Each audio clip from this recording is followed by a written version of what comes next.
The side tabs lock the roll in place while pulling. Soda can tabs. The hole is meant to hold your straw in place. Microwaves. Placing food on the edge ensures it heats more evenly. Toothpaste. You only need a pea-sized amount, not a full giant stripe. Phone batteries.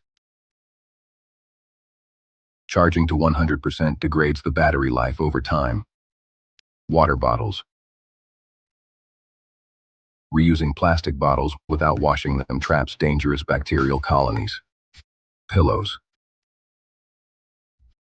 They double in weight over time from sweat, bacteria, and dust. Plunger types. The flat ones are for sinks, flange ones are for toilets. Toilet seat covers. The flap should point toward the front to prevent splashing. On the little aluminum desk, stacked up, I probably made $5,000-$6,000 between nachos and pizza on Super Bowl. That's just one weekend. You take the flour tortillas, you get them out the commissary. Once I get them, I pop them open. I don't heat them. I take hot water and honey, put it in the microwave. You take each flour tortilla, dip it in a bowl of water, swish it around. Take all 10, you lay them out in the shape of a pizza. Because the honey's already in the water, you start rolling the crust back in like thin layer. Then you start building up your crust. So now once you get that, you poke holes in it. Because once you do put it in the microwave, it rises. Once you bake that in the microwave, you bring it back to your locker and then you start building whatever they order. I see how many people wanted vegetarians first. I make them and get them out the way. Then I go next to the meat lovers. Now you got all these pizzas made. So people would come to the unit on a 10-minute move. They would all shuffle into my unit, get their pizzas and going out. And that was $50 a pizza, nachos, same thing. You would bring me your bowl and I would build your nacho. I'll put the cheese in the bowl first, put the chips, then put meat, then put the veggies, then put your cheese, then put another stack of chips, cheese, meat, and then your bowl is real heavy. That was like 12 or 15 bucks. Then it was cheesecakes out of the coffee cream. I'll take the graham crackers, crush them up, put them in there with the butter and the cinnamon sugar, put it in the microwave, put it around the bowl, sugar, cream cheese, a little French vanilla creamer, and then cook it in the microwave, put it inside your crust, smooth it out, close the lid, put it in a plastic bag, put it in a mop bucket full of ice. Those were 14 bucks a piece. I made a killing. The problem. 1. The forever flashlight. In 2002, Applied Innovative Technologies introduced a flashlight that needed no batteries. You shook it to generate power using electromagnetic induction. No replacements, no waste. After early success, the company faced sudden supply and manufacturing problems. The patent was sold. The product vanished. The idea worked. The business model didn't. 2. The indestructible charging cable. In 2004, Fuse Chicken created a steel-armored phone cable built to survive extreme bending and stress. It came with a lifetime warranty. Most cables fail at the connector. This one didn't. Retailers slowly stopped stocking it. The cable industry relies on frequent replacements. A cable that never breaks threatens that cycle. 3. Lifetime mufflers. In the 1950s, some auto shops sold mufflers with lifetime guarantees. They were made of heavy stainless steel and superior welds. Customers bought one and never came back. The shops expected repeat business. Instead, they sold a product that refused to fail. By the 1960s, most stores quietly ended the offer. A perfect muffler was bad for profits. So this guy is one of the top comedic talents in the world, working on one of the biggest comedy shows in the world. And then, one day, suddenly, bang, someone unalives him. Why? Now the guy, his name's Phil, and Phil wants nothing more than to be a famous comedian one day. He's taking improv classes, he's doing stand-up comedy, he's working as much as he can to make it big. But then, one day, he gets a little success. He and his friend, they create a fictional character named Pee Wee Herman. And that character ends up having his own show called Pee Wee's Playhouse. And Phil, sometimes on that show, he plays a side character named Captain Carl. So Phil's career, it starts to move along, and he gets even more success when he co-writes the script for the Pee Wee Herman movie. And then he gets to cameo in that movie. Look, there he is right there. So then that movie blows up, and Phil, he's getting some cameos in some movies and some TV shows, and he's even getting some voice acting roles. So his life is going really well. But then he meets this woman, Bryn. And Bryn's a former swimsuit model, and she's an aspiring actress, and Phil thinks she is fine, and they start dating. And around the time he starts dating Bryn, Phil finally gets a career opportunity that's going to change his life. He gets the chance to audition for Saturday Night Live. And he goes in there and he freaking nails this audition. And so they cast him on the show. And this is his dream job. And the other cast members, they love him. And the SNL audience, they love him. They love his impressions of Ronald Reagan. Jimmy, don't make me have to kill you. And everyone especially loves his impression of Bill Clinton. Please, don't tell Mrs. Clinton. Jim, let me tell you something. There's going to be a whole bunch of things we don't tell Mrs. Clinton. Then he starts doing a lot of voiceover work, namely on the biggest animated sitcom ever, The Simpsons, where he plays several characters, including Troy McClure. Oh, hi, I'm Troy McClure. So he's getting cast in all kinds of movies and TV shows now. Phil's career is going great, but you want to know whose career isn't going great? Bryn. Now, eventually, Phil and Bryn get married. And she wants to make it big in Hollywood too. She's an aspiring actress. And while Phil's off doing SNL and The Simpsons and all that stuff, Bryn is stuck at home raising their 2 kids. And it sucks for her. So his career is blowing up and it's doing absolutely nothing for hers. I mean, she's done some work as a background extra and she had one line in a Rob Reiner movie. One Coca-Cola right here.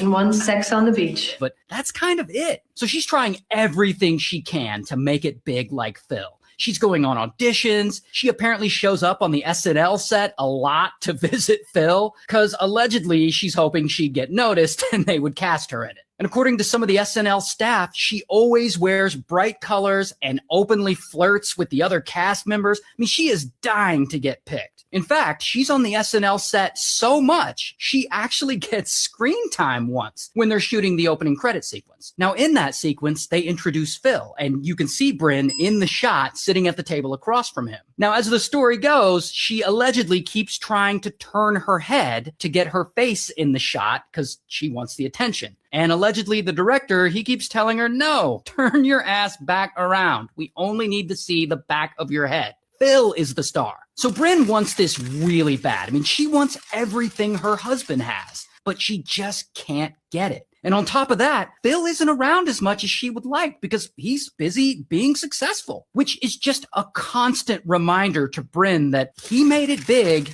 and she didn't. So then, of course, deep down, Bryn starts to resent him. He's the talent. He's the star. He's getting all the breaks while she's getting nothing. And this begins to put a strain on their marriage. Now, here's where it all starts to take a dark turn. Now, Bryn, she's had some mental health problems. She's battling depression, she's working on her anger issues, and she often tries to self-medicate with alcohol and drugs, particularly one drug, which I'll refer to as Coca-Cola. So naturally, she ends up developing a bit of a habit. Meanwhile, Phil's career is still on fire, and he leaves SNL after 8 successful seasons, and he's getting roles in all kinds of movies, and he gets cast in one of the leads in a new NBC show called News Radio. And it's a sitcom starring him, Stephen Root, a young Joe Rogan with hair, and a creepy, pervy actor named Andy Dick. And this is a great opportunity for Phil, but this new opportunity puts even more strain on his marriage. And this whole time, Phil is putting pressure on Bryn to get her addiction in check. So she goes and she checks into rehab several times, and she starts taking antidepressants to get just everything under control. And eventually, after a bit of work, she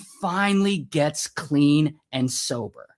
Until one night, the cast and crew of News Radio, they throw a Christmas party, and Phil and Bryn, they show up. Now, Bryn, she's been clean for a while at this point, a few years allegedly. But while they're at this party, Phil's co-star, Andy Dick, he offers Bryn some of that Coca-Cola she loves so much. And even though she's been sober for a while, I guess the temptation is just too much. And she accepts the Coca-Cola from Andy Dick, and she gets high. And this ends up triggering her relapse. And from this point on, her addiction spirals completely out of control again. And this leads to her and Phil constantly fighting as he insists she just stop using. And she ends up checking into rehab again a couple of times, but she doesn't really stick with it. And then one night, it all comes crashing down. Because Bryn, she's out at a restaurant with a friend, and they're getting drinks. And she's also allegedly high on a little Coca-Cola, and all of that is mixed with the antidepressants she's taking. Now, eventually, Bryn leaves the restaurant, and she goes to visit her other friend and former boyfriend, this guy, who they call Ronald McDonald. So she and Ronald McDonald, they have a few beers at his house, and they likely do a little Coca-Cola, as that's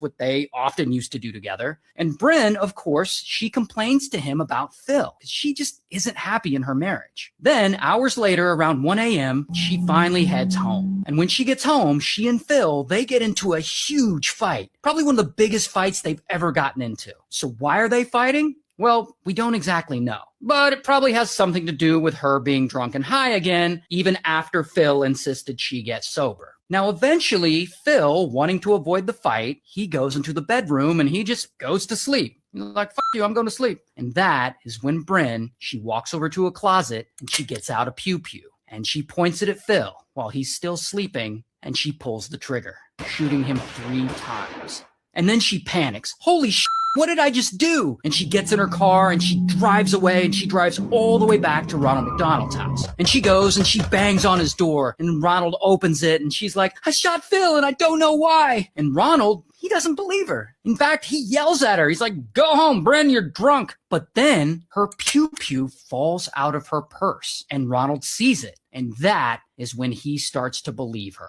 So Ronald takes the pew-pew away from her, and he decides to follow her back to her house to see what the hell is she talking about. And they get there and they go inside, and that's when she shows him Phil, still lying there on the bed, and he's, of course, unalived. He was only 49. And Ronald, he sees the body and he's like, holy shit. And he steps out of the bedroom and he calls 911. Meanwhile, Bryn, she's still in the bedroom and she starts having a nervous breakdown, and she shuts the door and she locks herself in there. And Ronald tries to get in, but he can't. Now, eventually, police arrive and Ronald tells them everything that happened. And police, they can't get into the bedroom either. So then police take Bryn and Phil's kids out of the house, and that is when they hear the sound one last time. Punishments used in America that were completely legal and completely horrifying. Number 1. Until 1905, Delaware still used public whipping as a legal punishment. Convicts were tied to a post in the town square and flogged while residents watched. The last public whipping happened when cars already existed. Number 2. In colonial Massachusetts, the stocks were reserved for minor crimes like skipping church. Offenders sat locked in wooden frames for hours, while townspeople threw garbage, rocks, and spoiled food at them. Number 3. Branding was a standard American punishment through the 1800s. Thieves were branded with a T on their hand. Burglars got a B. The brand was applied with a red-hot iron and meant to mark you permanently in public. Number 4. Connecticut used the ducking stool into the 1700s. Women accused of gossiping or being quarrelsome were strapped to a chair on a beam and dunked repeatedly into a river or pond in front of the community. Number 5. Until 1972, North Carolina performed forced sterilizations on people deemed unfit by the state eugenics board. A 14-year-old girl could be sterilized without her consent if a board of strangers decided she was feeble-minded. Number 6. Tarring and feathering was used extensively during the American Revolution against British loyalists. Hot tar was poured over a person's body, feathers thrown on, and they were paraded through town on a rail. Victims frequently died from burns and shock. Before I say the last one, make sure to hit that follow button to support the channel. Number 7. The last legal execution by hanging in America happened in Delaware in 1996. Billy Bailey chose hanging over lethal injection, making him the last person legally hanged in the United States. What few know is that 3 states still list hanging as a legal backup execution method today. Washington, New Hampshire, and Montana all allow it if lethal injection drugs are unavailable. The gallows have never been officially retired. 8 crazy coincidences that cannot be explained. The last one will blow your mind.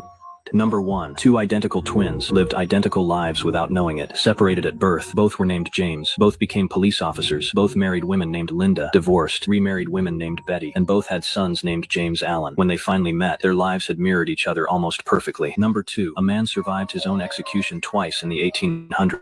Joseph Samuel was sentenced to hang. The rope snapped. They tried again. It snapped again. The crowd saw it as divine intervention. Instead of a third attempt, he was set free. Number 3. Edgar Allan Poe wrote a novel called The Narrative of Arthur Gordon Pym of Nantucket. It described a shipwreck where 4 survivors drew lots to see who would be eaten. The cabin boy's name, Richard Parker. 46 years later, a real shipwreck happened. 4 survivors drew lots to see who would be eaten. The cabin boy's name was Richard Parker. Number 4. A man survived 2 atomic bombs. Tsutomu Yamaguchi was in Hiroshima when the first bomb hit. He survived and returned home to Nagasaki and survived the second bomb too. Out of millions, he lived through both. Number 5. Frane Selak, a Croatian music teacher, cheated death 7 times. He survived a train crash into a frozen river, a plane explosion that killed 19 people, a bus that plunged into a river killing 4, and a car fire he escaped seconds before the tank blew. Another explosion burned his hair and face. He was hit by a bus and walked away with minor injuries. Then, he drove off a mountain to avoid a truck, jumped out mid-fall, landed in a tree, and watched his car explode below. After all that, at 72, he won $1 million in the lottery. Number 6. In 1930, a Detroit man named Joseph Figlock was walking down the street when a baby fell from a window and landed on him. Both survived. 1 year later, the same man was walking down the same street when the same baby fell from a window and landed on him. Both survived again. Same baby, same man, same outcome. Number 7. The day Mark Twain was born, Halley's Comet appeared. He predicted he would go out with it too. He said, "I came in with Halley's Comet. It is coming again next year. I expect to go out with it." On April 21st, 1910, the comet appeared. Twain died the next day. Before I say the last one, hit follow for more history content. Number 8. 2 twins were killed on the same road 2 hours apart. In Finland, one twin was riding his bicycle when he was hit and killed by a truck. 2 hours later, his twin brother, unaware of what had happened, rode down that same road and was hit and killed by another truck. Same road, same day, same fate.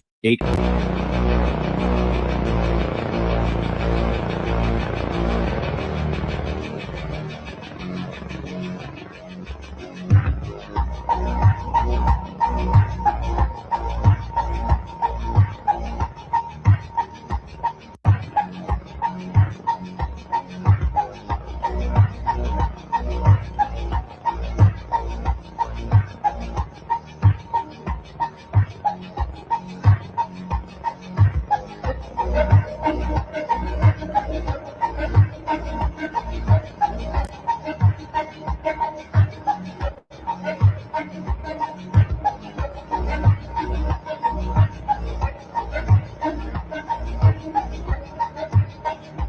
Watch this video carefully and answer honestly. What level of consciousness are you on? Not all humans are at the same level of consciousness. In fact, there are 7 levels, and most people never go beyond the first. But what about yours? First, you live comfortably inside the system. You work, you consume, you believe what you're told, and you don't question it. Second, you start to feel that something doesn't fit. Routine feels wrong. News, lies, repetition, they begin to bother you. Third, you question religion, politics, even science. People call you crazy for it. Fourth, you discover manipulation. You see how the system controls minds through fear, food, music. Fifth, you turn inward. You stop blaming others and understand that you create your own reality. Sixth, you learn to control your energy. You realize everything is vibration and that thoughts shape what you experience. Seventh, you feel gratitude. You understand nothing external can save you because the power was always inside you. Strange experiences people have that science still cannot explain. Number 1. Deja vu. Deja vu is the strange feeling that you've experienced a moment before, even when you know you haven't. Researchers believe it may be your brain detecting and correcting a false memory signal. Instead of a memory error, it could actually be your brain's fact-checking system at work. Number 2. Contagious yawning. Seeing someone yawn can make you yawn too. Even reading about yawning can trigger the urge. Scientists have suggested explanations ranging from empathy to increased alertness, but none fully explain the phenomenon. Despite being incredibly common, contagious yawning remains a mystery. Number 3. The doorway effect. Have you ever walked into a room and forgotten why? That's called the doorway effect. Researchers found that the brain treats doorways as boundaries between events, closing one mental chapter and starting another. Sometimes your original thought gets left behind. Number 4, childhood amnesia. You learn to walk, talk, and understand the world during your earliest years. Yet almost none of those memories remain. Scientists once thought babies couldn't form memories, but newer studies suggest they can. The mystery is why those memories become inaccessible later in life. Your earliest experiences shaped who you are, even if you can't remember them. Here are 3 of the craziest things ever found while dumpster diving. In 2024, a dumpster diver in Chicago was searching behind a shopping center when he noticed several trash bags sitting outside the back of a shoe store. Inside, he found over 20 pairs of Nike, Adidas, and Puma shoes. Most of the shoes still looked completely brand new, but they had been thrown away because of small stains and minor scratches. After cleaning them up and replacing a few laces, he sold all of the pairs online and made $5,000. In 2022, a college student in Oregon was dumpster diving behind a music shop when he found a pile of dusty guitar cases sitting near the trash. Most of them were empty, but one contained an old electric guitar with faded signatures across the front. Thinking it looked valuable, he brought it to a collector who later confirmed it was an extremely rare, limited edition model. The guitar was eventually sold at an auction for nearly $900,000. In 2020, a man in Florida was searching through dumpsters in a wealthy neighborhood when he found a small jewelry box wrapped inside a trash bag. Inside was a diamond ring that looked dull and cloudy. He took it to a local jeweler out of curiosity, and it turned out to be a vintage high-carat diamond that had just lost its polish over time. After proper appraisal and restoration, the ring was valued at over $120,000, and because no owner ever came forward, he was able to legally keep it. Extinct animals caught on camera. Velociraptor.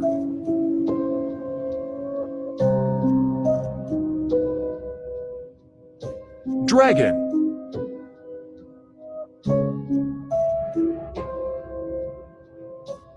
Giant squid.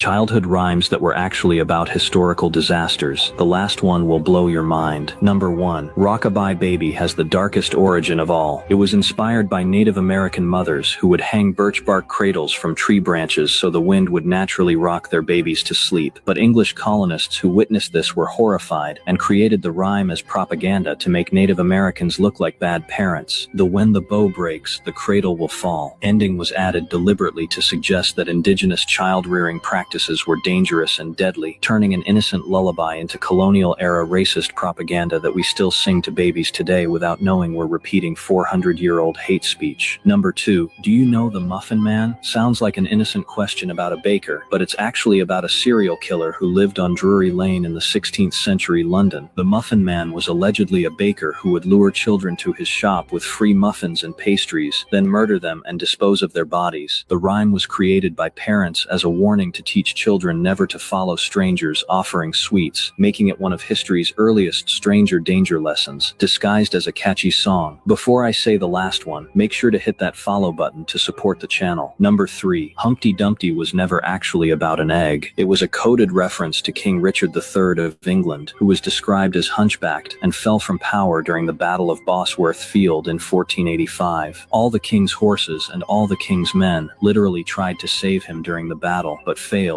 and his body was so brutally dismembered after death that he couldn't be put together again. Children have been singing about a real king's violent death and mutilation for over 500 years while thinking it's just a clumsy egg. Why is there a D in fridge, but not in refrigerator? Random facts you never knew. It's impossible to touch your right shoulder with your right arm. Green eyes are extremely rare. Only 2% of the population has them, and they're more common in females than males. There is someone that tells lies about you. That person is the 4th person that appears when you click on share and then click on more. In 1953, it took 27 hours to create one Peeps marshmallow chick. The same process takes 6 minutes today. Depending on the speed of the wind, some clouds travel up to 100 miles per hour across the sky. You share your birthday with 100 million people. Comment your birthday and see who has the same birthday as you. The chicken is one of the few animals that man eats before it's born and after it's dead. Before this last fact, please like this video and hit the plus, as we may never see each other again. Every time you lick a stamp, you're consuming 1/10 of a calorie. People living longer before the flood, animals were too, and they were growing bigger, probably much bigger. Here's a hornless rhinoceros, 18 feet tall. That's a big rhino. People say that's a prehistoric animal. No, did you know the word prehistoric was not even in the dictionary until about 100 years ago? We collect old dictionaries in our science center. If you have some old dictionaries from 17 or 1800s, we'd love to get them. I got a dictionary from 1766. The word prehistoric was not there. I got a dictionary from 1860. The word prehistoric is not there. No such thing as prehistoric back in 1860. Here's a dictionary from 1892. The word prehistoric is still not there. See, there are things that are pre-flood, but there's no such thing as prehistoric. We have history from the first day. In the beginning, God created the heaven and the earth. You can't go before that.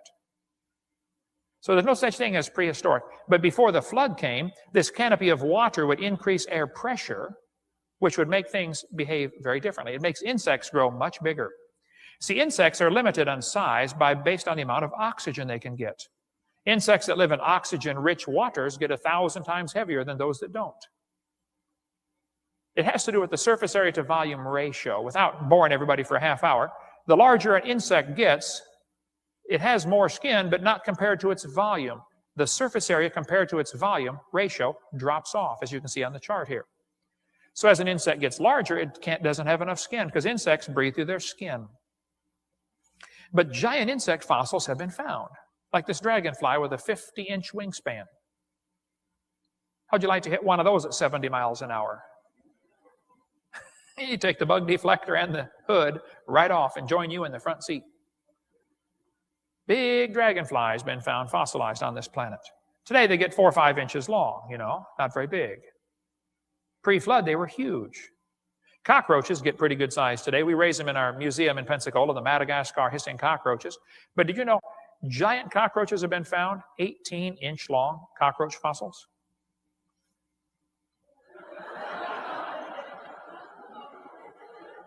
You didn't call Orkin in those days. You called the National Guard to come exterminate the house, okay? Giant fossil centipede, 8.5 feet long, was found. Grasshoppers, 2 feet long, have been found fossilized. You can make a meal out of those. Tarantula with a 3-foot leg span, fossil. 60-foot cattail fossils have been found. A donkey 9 feet high, from Texas, of course. Everything's bigger in Texas, okay? Giant sloths obviously lived on the planet. Now, you're going to be told that was millions of years ago. No, it wasn't. It was just before the flood came. Buffalo were found with horn spans up to 12 feet. Elk with 12-foot antlers. Some of you deer hunters are thinking, wow, that'll look good on the wall. How many of you go out and try to shoot Bambi's daddy? Come on, be honest, okay? There we go. Good, good. And eat them, too. Fossil kangaroos have been found 10 feet tall. And fossil wombat, the size of a mini. Here's a fossil of a guinea pig that was 1,500 pounds. That's a big guinea pig.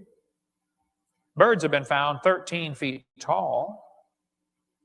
Here's an elephant bird egg. The one behind it's an ostrich egg, which is also huge. They find fossils of prehistoric goose that stood as tall as an elephant and weighed half a ton. How'd you like to have that for Thanksgiving dinner? Tell Tiny Tim about that goose. Yeah.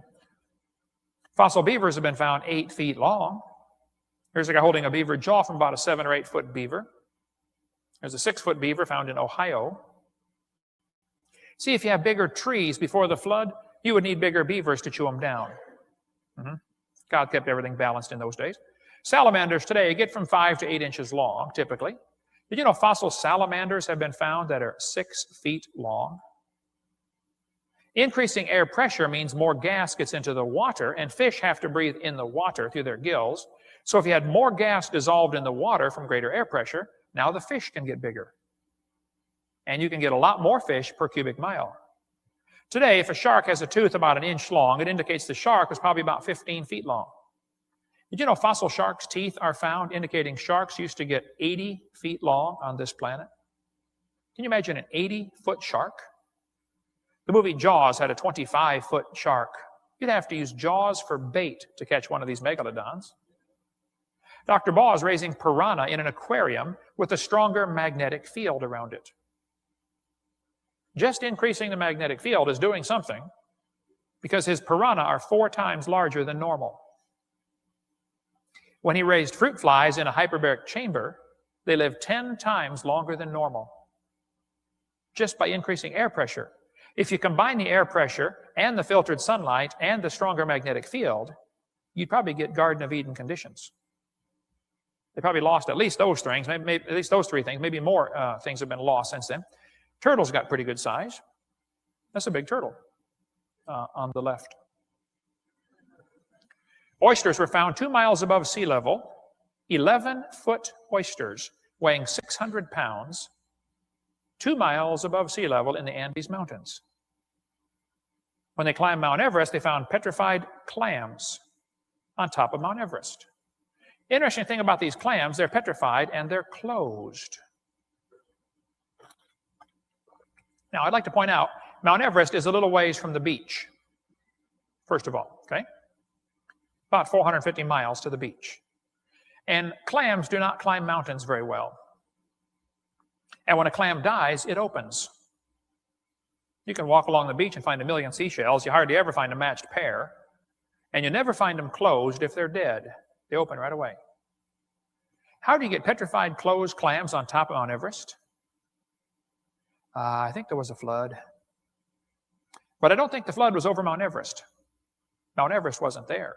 Psalm 104 tells us the mountains arose during the last part of the flood. The mountain ranges formed during the end of the flood, probably as a result of the Earth's crust being cracked open and busted up into pieces, and pieces would lift up and flex back and forth. We cover all that on video number 6. Reptiles never stop growing. It's a simple fact. Most reptiles never stop growing. They grow all their life. People stop growing. When you're 16 or 18, you're going to quit growing, at least vertically. Some go horizontally thereafter, but reptiles never stop growing. What would happen to a reptile if you put him in the Garden of Eden and let him live to be 900 years old? You'd have a big lizard. A really big lizard. Dinosaurs were big lizards that lived with Adam and Eve before the flood came. You can get these Jackson chameleons right now at the pet store. What's he going to look like at about 15 tons? Probably some kind of triceratops.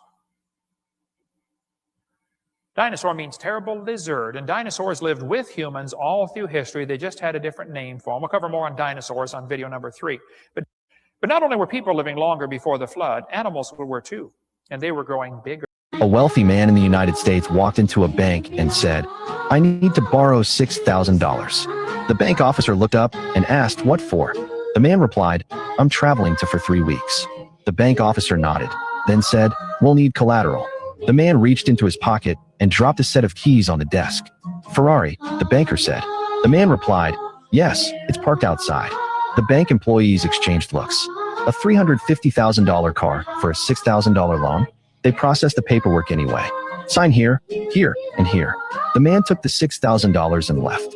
The moment the door closed, the bank office burst into laughter. "Did you see that? Who uses a Ferrari for this?" One of them took the keys and drove the car into the underground garage, locked and safe. 3 weeks later, the man came back. Calm as before, he paid the loan. $6,000 plus interest $37.50. The officer smiled and said, "We're glad everything worked out." Then he paused. "But we're curious. Why borrow $6,000 when you own a car like that?" The bank officer asked. The man picked up his keys, turned, and said, "Where else in the California can I park my car for 3 weeks and pay $37?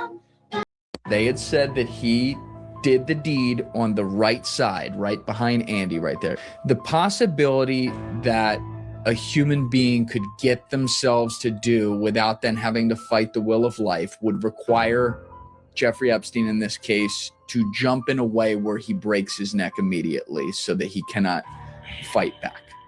And so the best way to do that, based on the tools he had and how the cell was found, was to basically use that orange strand that you see right behind Bustamante hanging from the ledge that was through a keyhole, sit up on the edge of the bed up there, tie it around his neck, get into a crouch position, and with that very small, he had it down to the inch how long that thing was, with that very small strand, be able to leap far enough to not hit his head on the bed because there were no contusions on the back of his head. That was a key part of the report, meaning he would have had to jump out Yeah, wow. and not hit his head. Yeah.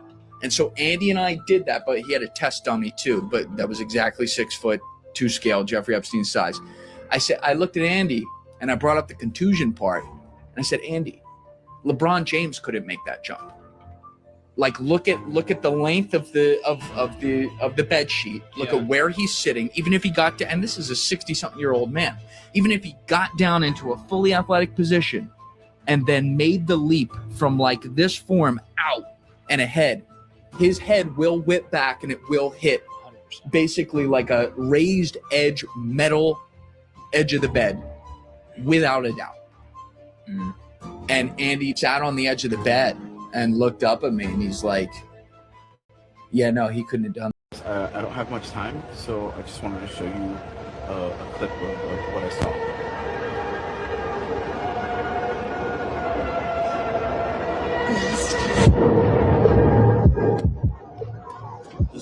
People.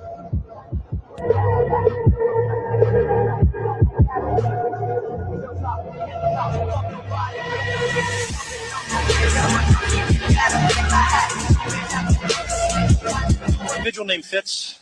My testimony will touch on this matter, and I've been asked to approach with extreme caution. The incident at the Bayside Marketplace in Miami on January 1st is currently classified, and I've been instructed to refrain from divulging certain details due to the ongoing nature of the investigation. However, in the interest of transparency, I will provide what little information I am authorized to share. A New York resident we will be referring to as Fitz was indeed present at the Bayside Marketplace on the night of the incident. The DOD has confirmed that Fitz may have witnessed something classified. Reports indicate that this individual captured footage of the event in question, footage that as of now remains classified and has not been retrieved by the federal government. This footage, if revealed, could have profound implications, not only for national security, but for how we understand these events. The American people are not aware, but due to government protocols, we have never had a situation where a civilian has had footage of this kind.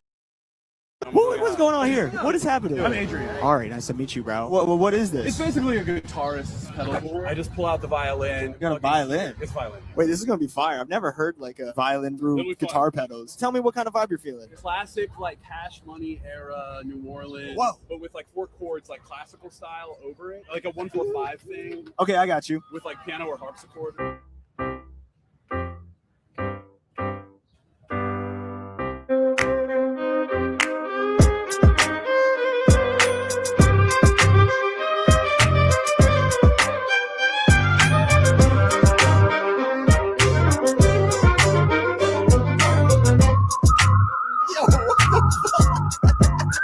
How's that even possible?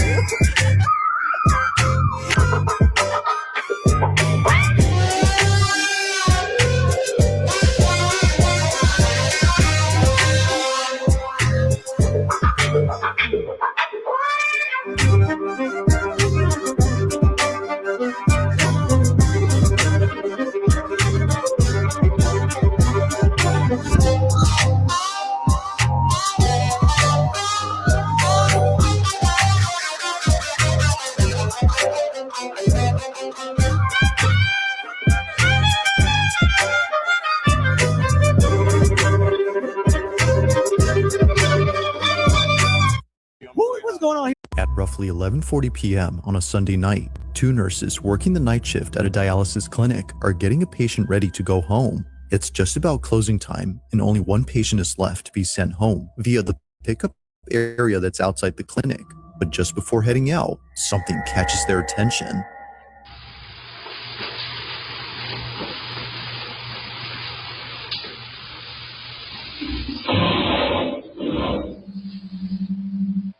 According to Josephine, who sent me this video, someone was searching through their dumpsters and making a lot of noise.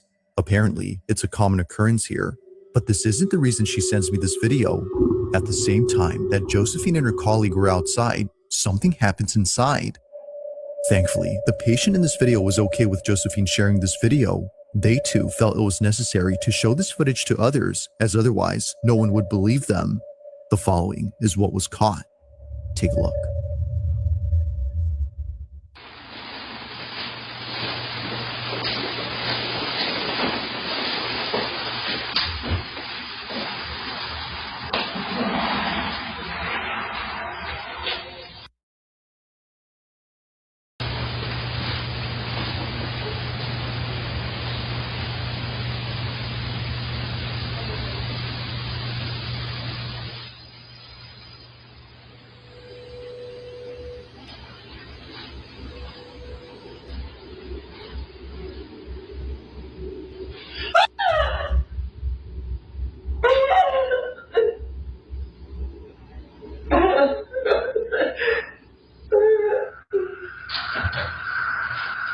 For some reason, the lady in the wheelchair covers up her face after letting out a scream.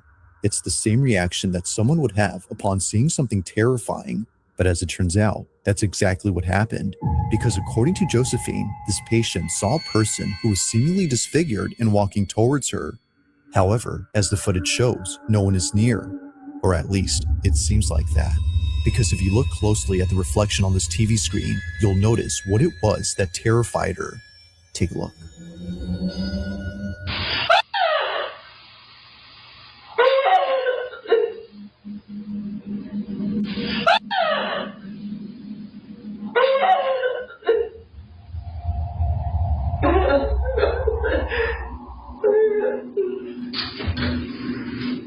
As it turns out, someone or something else had actually been present. On the TV screen, the shape of a dark figure suddenly appears before disappearing near the lady. At one point, it's here, but then seconds later, it's right behind her. It's as if the shadowy figure had only... Donald Trump was born mega rich. But how did his family become so wealthy? It starts in a small German wine village called Karlstadt, where a guy named Friedrich Trump is born in 1869. Son, you'll grow grapes, serve in the army, and die a nobody, just like your father. Yeah, no. At 16, he slips out of Germany straight to New York. Broke, he cuts hair, saves enough money, moves to Seattle, and opens rough restaurants and boarding houses with food, booze, and private rooms. When the Klondike gold rush hits, men race north for gold. He thinks, why freeze in a river when I can charge the guys freezing in the river? So he moves to Canada, opens the Arctic restaurant and hotel, and mines the miners with booze, gambling, and a brothel, and makes a fortune. When the rush slows down, he sells everything, goes back to Germany, builds a house, gets married, settles down, and Germany goes, "You dodged military service. Get out." Oh no. Who cares? I'm rich. Deported back to America, he puts his Klondike money into real estate and builds an empire. His son Fred extends it with thousands of apartments. And his grandson, Donald Trump, was born mega rich. What police found inside this cave in 1963 was so disturbing that 3 officers requested immediate retirement the same day. In the spring of 1942, a man named Cliff Hanger decided to camp alone in an isolated stretch of forest in rural Montana. He had not told anyone where he was going. When he failed to return after 2 weeks, his landlord reported it to local authorities. His car was found at the edge of the forest. His tent was still standing, his food untouched. He had simply vanished. Over the following years, hikers and campers in the surrounding area began disappearing at an unusual rate, all within a 2-mile radius of the same stretch of forest. Every case closed within weeks due to lack of evidence. It wasn't until 1962 that a forestry team discovered an opening in the ground entirely by accident. A team of officers descended into the shaft shortly after. They had flashlights and radio communication. Within minutes, the radios went silent. The 2 officers who made it back to the surface did so without their equipment and without being able to clearly explain what had happened in the dark below them. Their reports described only movement, fast, deliberate movement coming from something that seemed to know those tunnels far better than they did. A larger team descended the following morning with floodlights. What they found took 3 weeks to fully document. Remains dating back 20 years. The final police report confirmed the man was Cliff Hanger. 20 years underground had left him blind, mentally destroyed, and according to the forensic team responsible for every disappearance in that forest, he had not starved down there. Knows James Goldstein, and everybody takes pictures with him. People are saying that these celebrities don't have no choice. That's what they said, but I don't believe that because that's not true. Look at LeBron. They paying their dues. Even Glorilla Think about it, guys. You think that Glorilla goes to these games and these people, they say, where's James Goldstein? I got to take a picture with him. Come on, guys. People are saying that they have to take a picture with him. Rihanna knows. Rihanna knows a lot because she's been in the industry for a long time. She knows something that we don't know. I mean, when you see him, you better take that picture. Shut up! He's at every entertainment purposes only. This is a very popular man. James Goldstein is doing his thing. Pimping ain't easy. I don't know, guys. Let me know what you think about this, because something's up with this guy. I'm out.